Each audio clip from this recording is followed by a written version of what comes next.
मुख्यमंत्री माझी लाडकी बहीण या योजनेचा शुभारंभ झालेला आहे आणि त्यासाठी पात्र असणाऱ्या महिला भगिनींसाठी अर्ज भरण्याची प्रक्रिया सुरू झालेली आहे।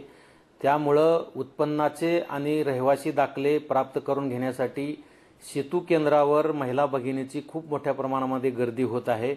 माझी आपणा सर्व माता भगिनींना विनंती आहे की आपण कुठल्याही सेतू केंद्रावर किंवा तहसील कार्यालयामध्ये जाण्याची आवश्यकता नाही।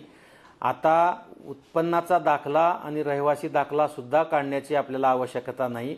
या योजनेसाठी रहिवासी दाखल्याच्या ऐवजी आपल्याकडे असलेले ओळखपत्र, आपल्याकडे असलेला शाळेचा दाखला, जन्माचा दाखला यासाठी सुद्धा आपल्याला वापर करता येणार आहे।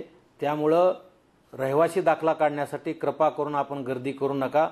ज्या महिलांकडे पिवळे किंवा केसरी रेशन कार्ड आहे त्यांना उत्पन्नाचा दाखला देण्याची गरज नाही आहे। समस्त महिलांना विनंती आहे की आपापल्या गावामध्ये तलाठी, ग्रामसेवक, अंगणवाडी ताई, अंगणवाडी मदतनीस यांच्या माध्यमातून आपला अर्ज स्वीकारला जाणार आहे। पहिल्या टप्प्यामध्ये 15 तारखेपर्यंतच अर्ज भरून घेतले जाणार आहेत अशी पूर्वी माहिती देण्यात आलेली होती।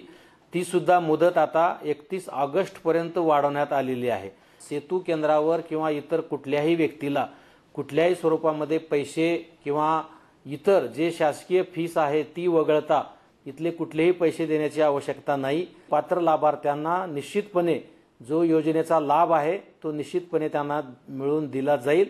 आपण निश्चिंत राहावं, आपण काही काळजी करू नका, कुठेही गर्दी करू नका।